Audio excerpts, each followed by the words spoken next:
This episode is sponsored by Realtor.com, who wants you to take advantage of your free profile on Realtor.com.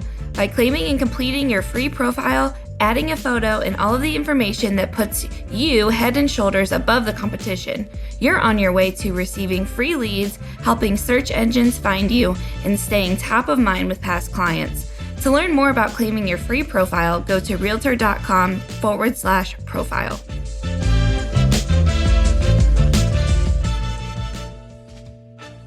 Welcome to the Real View podcast, where Ohio Realtors connect you to innovators and influencers, keeping you with the real view of real estate. Whether you're a broker, agent, first-time homebuyer, industry leader, or just happen to stumble upon our podcast today, you can expect to hear tips, tools, tricks, interesting information, and so much more from the experts in Ohio's real estate game.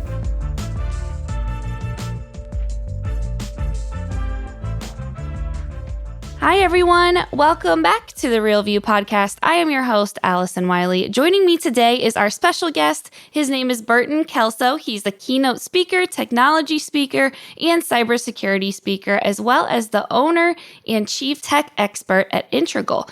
He is also an on-air guest, TV expert, and consumer products expert, and he is no stranger to podcasts. I know he's done a ton. He's been around at a ton of different conventions and conferences. So, Burton, welcome onto the show. We're so happy to have you. Thanks for having me, Allison. How are you doing today? I'm doing well. How about you? I'm doing good, We're just chatting before we started about spring weather in Kansas City and here in Ohio, and how we're very similar climates, and we're both just hoping for some nice weather and to get into the spring and away from winter. Yeah, nice consistent weather. I don't mind if we have a week of cold and then a week of warm, but just having the mix of weather, it being cold one day and warm the next, it can be a challenge, You never know. Like when I do laundry, I'm like, I have sweaters, I have shorts. So it's like, what did I wear this week? It's all over the place. Right. Yeah. Okay, so Burton, I have to ask you our question that I ask all of the guests that joined me on the podcast, which is, since the show is called The Real View, I would like to know, what is the best view, most favorite view, most special view that you've ever seen? I would probably have to say both sides of the Grand Canyon. When I was a teenager and just recently got back from the North Rim over the holidays, took the family down to Vegas, and we went to the Grand Canyon on Christmas Day, and pretty spectacular view, knowing that all of that rock was carved out of a river. And it's just massive, and it's very beautiful and just very serene and peaceful in that neck of the woods. So obviously, if you've never been to the Grand Canyon, you ought to make a trip there. I think so. That's definitely, one of the bucket list items. I know I've heard a lot of people say, and I think we've had, individuals on the podcast say that answer too. So add it onto the bucket list, Grand Canyon. I love it.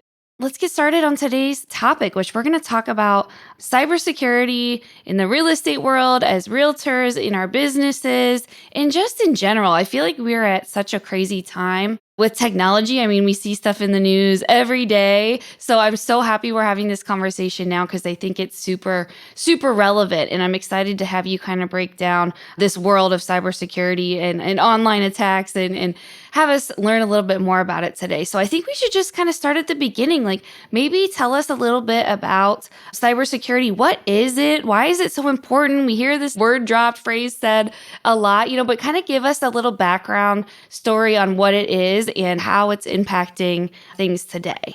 Well, cybercrime in its current state's been around since at least 2012. And that's when criminals started to realize that more people were connected to the internet and started to invent ways to take advantage of all the different exploits that they could use against people. I mean, you've got a variety of cyber threats, which is, the good old virus, where criminals would send viruses across the internet and they would infect devices.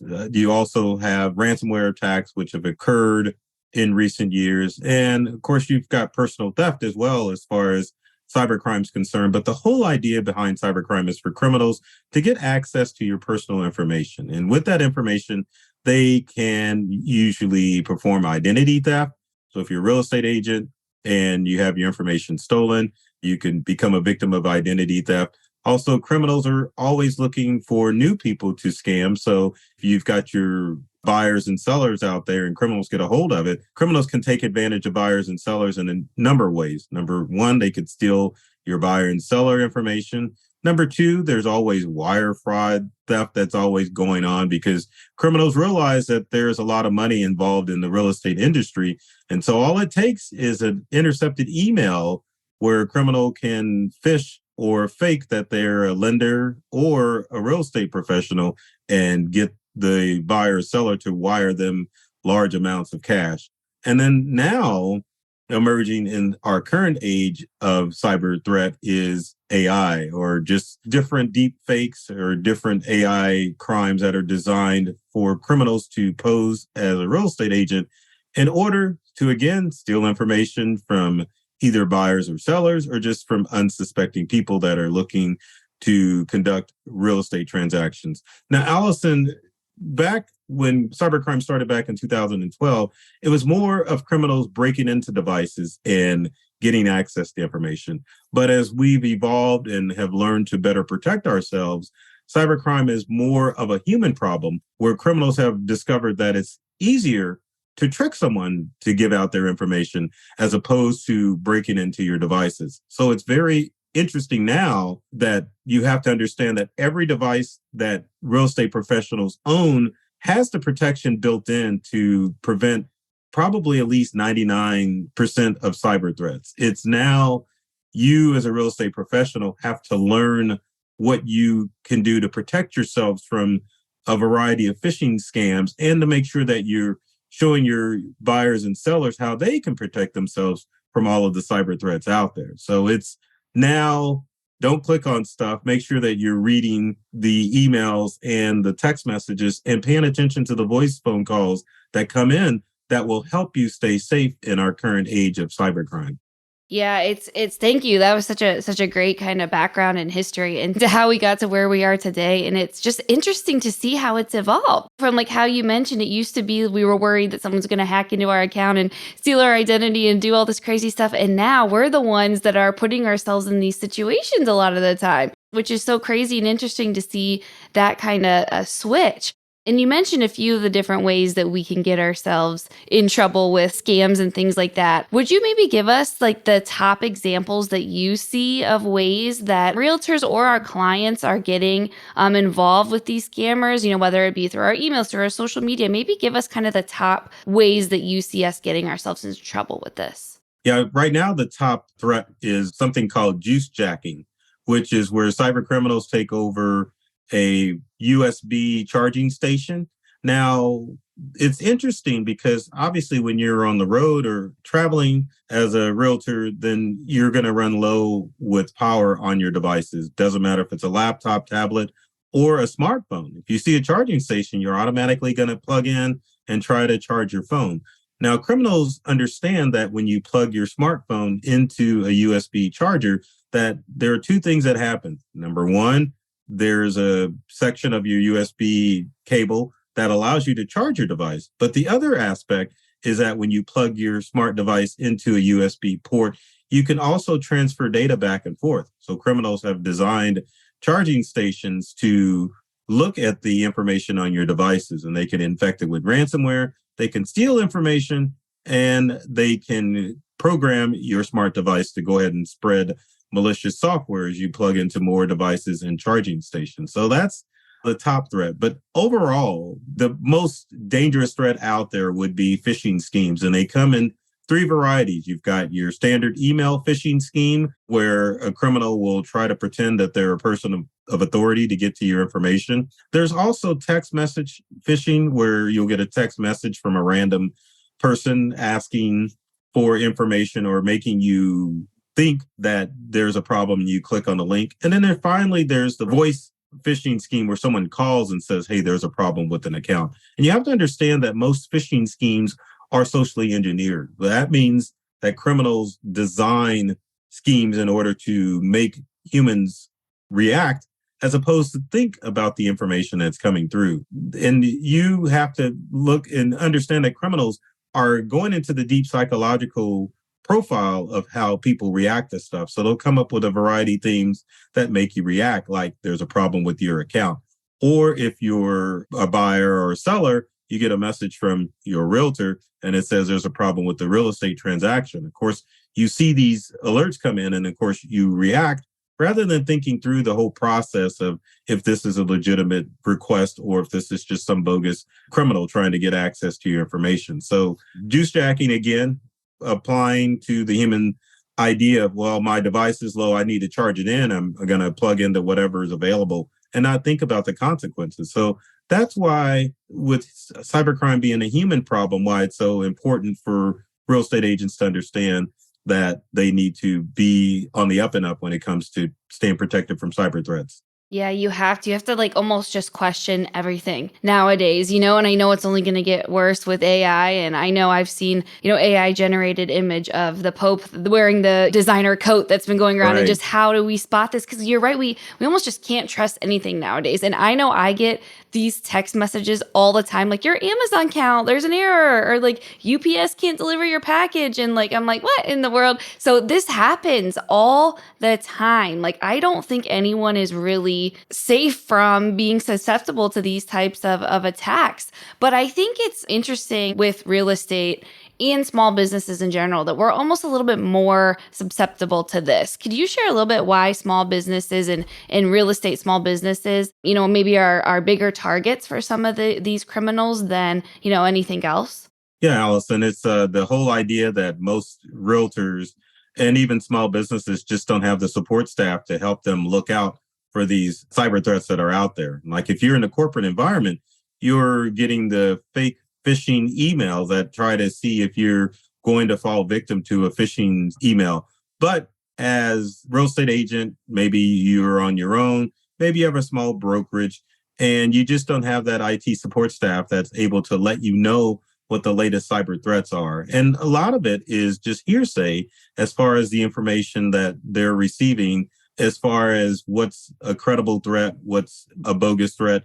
And it's just kind of hard to get through all the noise to understand what things you should actually protect yourself from. I know another big threat that I forgot to mention was social media hacking and spoofed accounts. I mean, that's huge with anybody. And the challenge is that if your account is hacked, there's no way to get your account back. And there are bogus accounts out there that say, hey, if you lost your social media account, we can definitely help you log back into it. And so with the amount of cyber threats out there, as well as scams, it's just hard for the everyday realtor to keep up with that and run their real estate business, and which means there makes them a little bit more susceptible to what's going on out there. It's so hard to keep track of. I mean, I had a friend her Instagram account got hacked, and not only did they take her Instagram, but they took her Netflix and her email. So to reset password, you couldn't reset the password because it goes straight into your email. So it's just so crazy, the level that it's gotten to and how we are all just so vulnerable to this.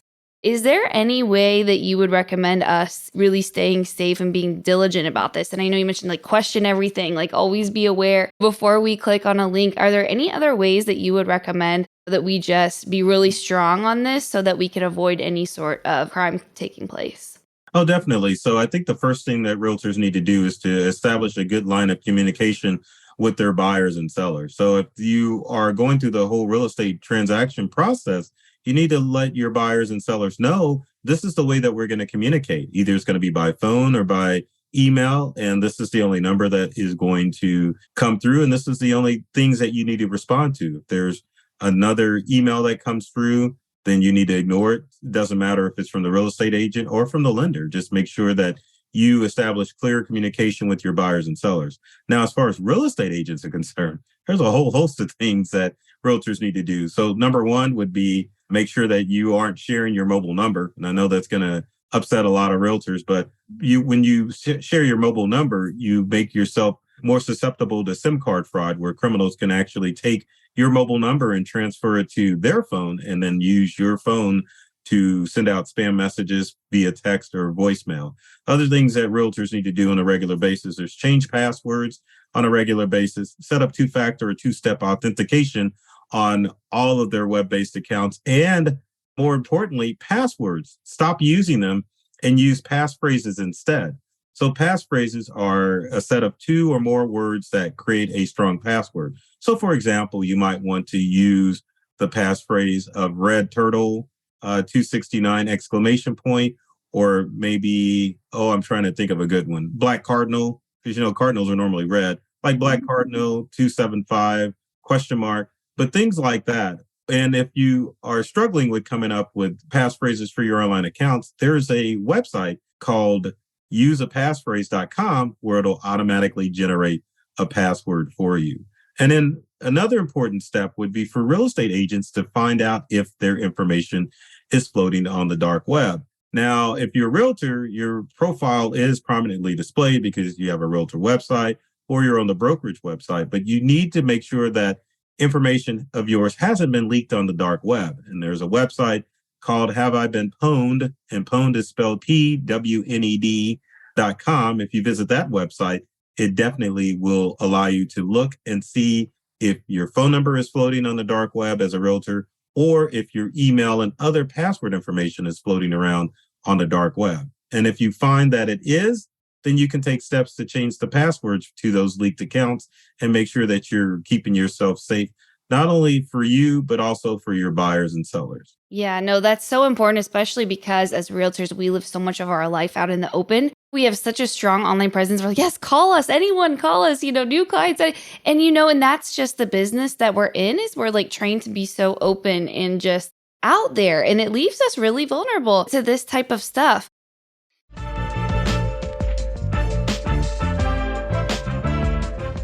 This episode of The Real View is brought to you by the Ohio Association of Community Colleges. Ohio's network of community colleges provides accessible training that accommodates the busy lifestyles of aspiring real estate professionals at half the price of a traditional university. With convenient locations in every part of the state, as well as online options, Ohio's community colleges are your smart choice for pre-licensing education. For more details or to start the journey to a real estate career, visit the education page at ohiorealtors.org and then click on the pre-license course locations.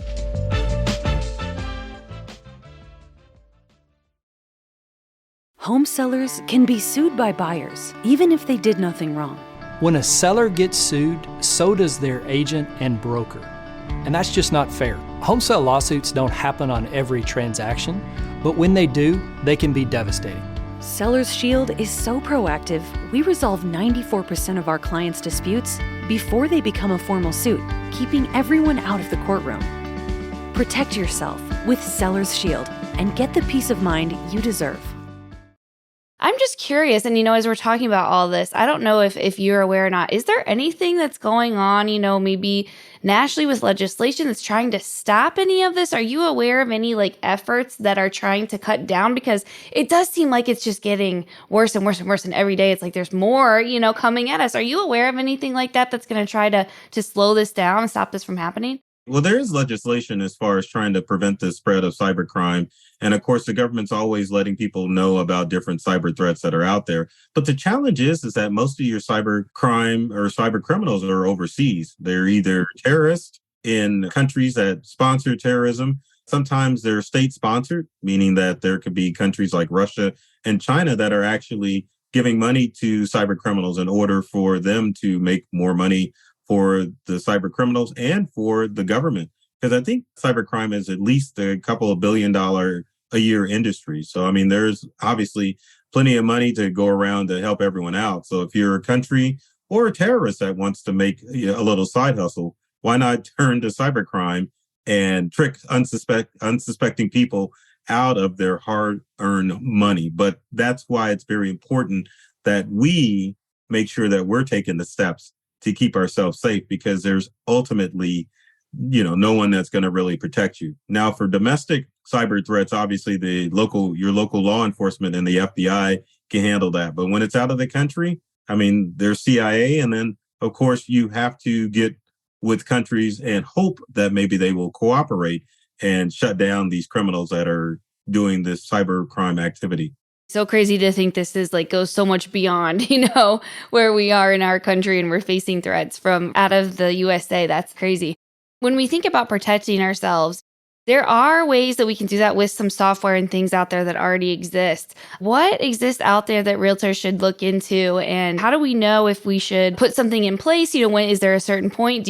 I'm sure you don't want to wait until something has happened to put software in place, but talk to us a little bit about identity theft software that will protect you from this kind of stuff and kind of how businesses should go about thinking about that. Well, yeah, one of the first things that people turn to is antivirus software, but the challenge is that most antivirus software is developed out of the country, and you have to look and see what antivirus software that you're using, because sometimes the privacy laws in countries abroad aren't the same as the US. So maybe that antivirus software is scanning your computer to remove threats, but it also could be scanning and looking at your personal information too. So you really need to just concentrate on US based antivirus software, like say your Norton's or your McAfee. But better yet, you probably didn't know this, Allison, but most Windows and Macintosh computers already have antivirus software built in. So you really don't need to use any of the third-party stuff that's out there on the market. So, I mean, if you're a Windows user, you can use Windows Defender, which has been around since Windows 7. And then, of course, Macintosh users, the operating system itself is antivirus software. So there's really no need to add additional software into your computer. Now, as far as identity theft is concerned, I mean, again, you want to visit haveibeenpwned.com just to see if you have been a victim of a large-scale data breach that leaked personal information such as home address or social security numbers. If you have, then you want to look into identity theft software such as Norton's, LifeLock, or Symantec has their own identity theft software that you can enroll in to make sure that your information is safe and secure from criminals. But I mean, that's pretty much it. And of course, if you have been threatened, you want to check your credit report, because when criminals get your information, they don't act immediately. They'll sometimes wait weeks or months to try to make an attack. So always make sure that you're checking your credit. Always make sure that you're reviewing your financial bank statements to make sure that there's no activity going on with those accounts. And make sure with any financial account that you have, turn on alerts so that you can be notified when there's some strange activity going on with those accounts. That's super interesting. So if you realize, that you have been involved in something, it might not happen right away. So this could have happened months ago, and those criminals just might now be using your information or using your accounts. I think that's super interesting. That's something that I didn't know. So say that you do get involved in a security breach. What steps would you recommend taking to kind of get your personal information back? I know you mentioned some software and things, that you can do, like checking your credit and changing passwords and things like that. What advice do you have for realtors, brokers, any of our clients? If we are involved in a security breach, what kind of do we do from there? Right. So, Allison, the first step would be to find out where the breach occurred. Because a lot of times the breach can occur with yourself, the realtor, or within the brokerage, because a real estate agent or broker clicked on a link that they weren't supposed to click on. So you want to make sure that you didn't have the instance of a criminal breaking into the computers of your own self or your brokerage, and to make sure that you know where the cyber risk came from. Because in a lot of instances, when corporate entities suffer data breaches, it comes from one poor, lowly employee that clicked on something that they weren't supposed to. So you want to understand where it came from. Next step you have to do is to inform, and I know realtors don't want to hear this, you've got to let people know that you have become a victim of a data breach, and let them know to protect themselves, because it may result in a loss of confidence of you as a real estate agent. But you still have to inform people that you have leaked information, and that will start the healing process of people wanting to work with you again, because data breaches occur.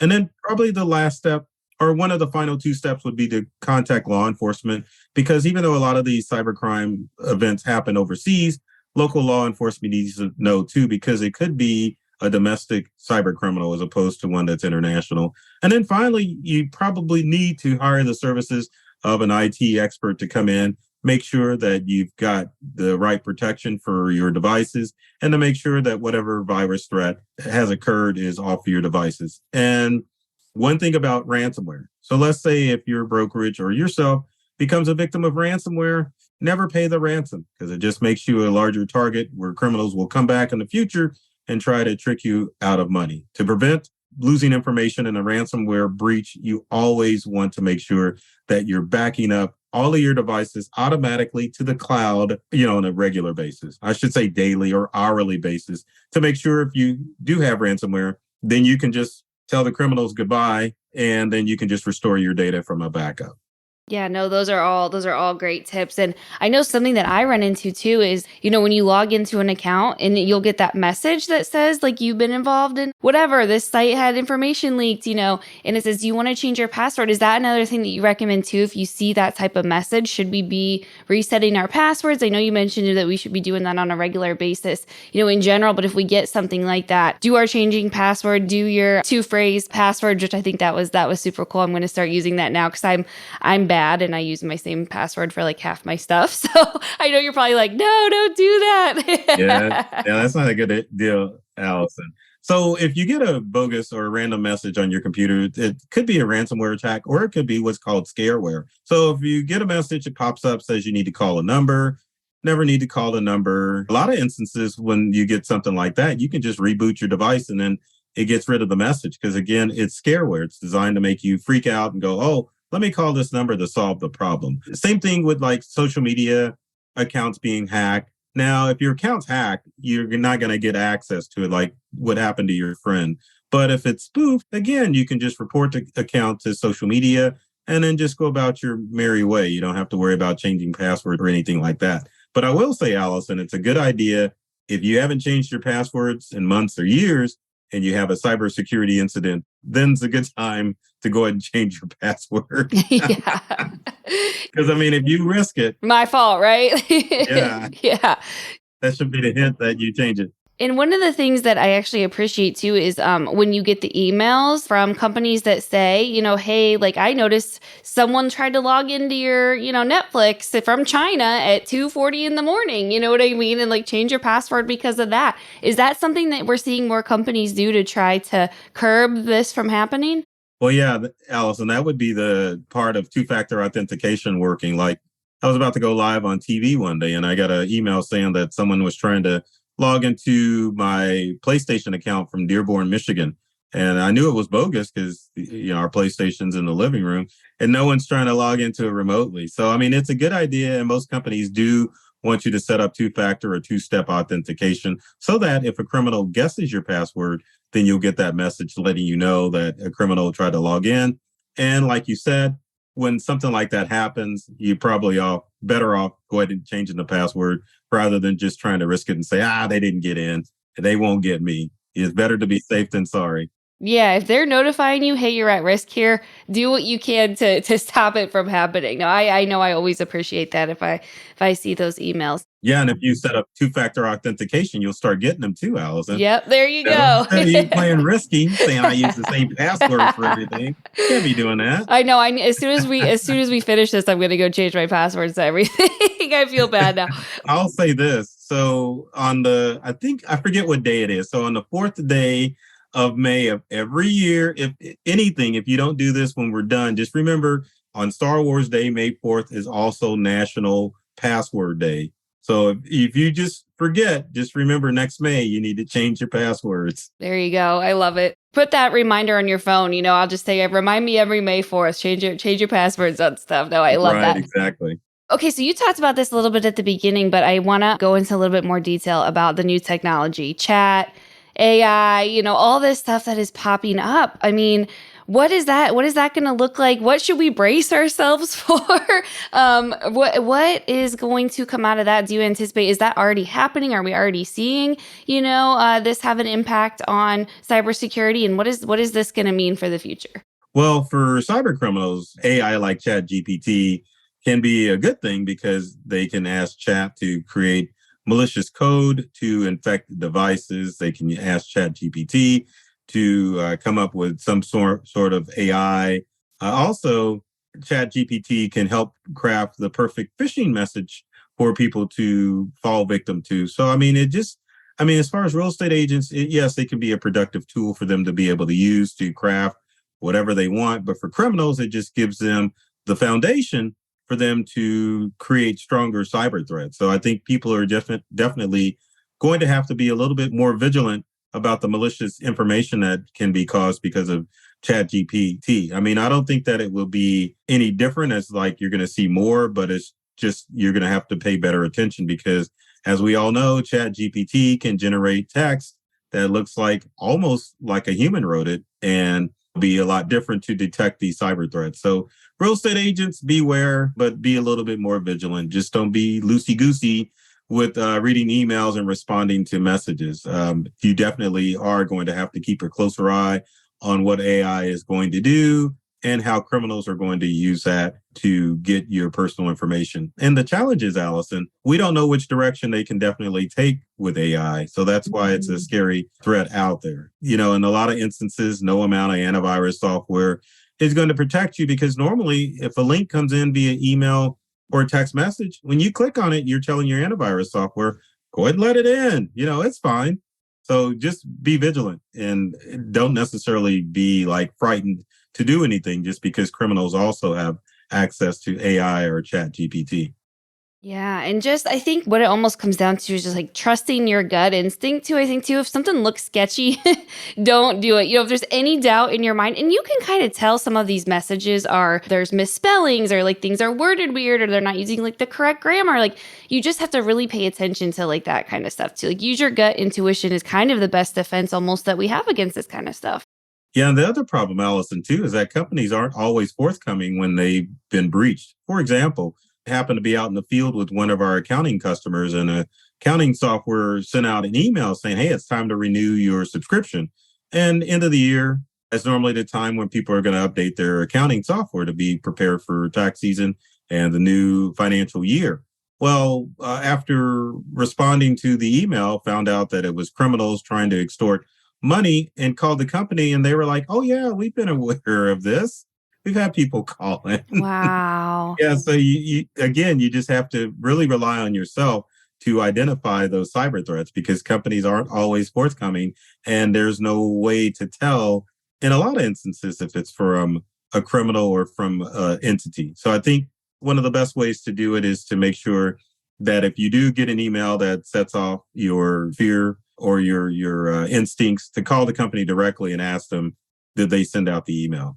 Yeah, always better to be safe than sorry. And especially, you know, if you guys listening, you know, ask questions all the time from our members. Hey, did Ohio Realtors send this out? Is this from you guys? And Ohio Realtors has had those criminals, you know, imitate us and try to pretend that they're us and they're emailing our members. So I know this happens. And if you guys listening, our members are listening, and you got a weird email from Ohio Realtors, please reach out to us and let us know. And it's better to be safe than sorry. Even if it is a legit thing, it's better to ask than to fall, you know, victim to anything like this. But Burton, this was so fantastic. I want to thank you so much for joining me and sharing this knowledge. I still have so many questions. I'm like, wish we had more time. But it was so refreshing and interesting to hear your perspective and how we can all do a better job of keeping ourselves safe from this kind of attack. So thank you so much for coming onto the show. No problem, Allison. Thanks for having me. Thank you guys all for listening and joining our show. We will talk to you next week. Thank you for listening to The Real View. That wraps up today's episode. You can keep up with the latest on the podcast at ohiorealtors.org/therealview and on Apple or Google Podcasts, Spotify, or wherever you listen. Have questions, comments, or suggestions? We want to hear from you. Email us at podcast@ohiorealtors.org. We'll see you next time.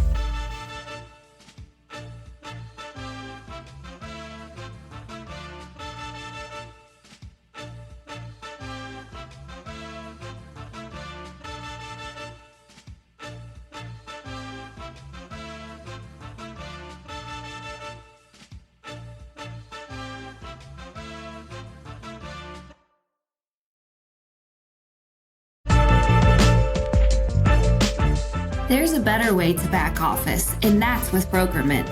Get complete visibility into every transaction and manage them all from one dashboard. Automate commissions, organize financials, reduce compliance risk, onboard new agents, generate reports and dashboards in seconds. So if you are ready to handle every back office task and bring your teams, tools, and data together with Brokerment, visit brokerment.com/Ohio Realtors.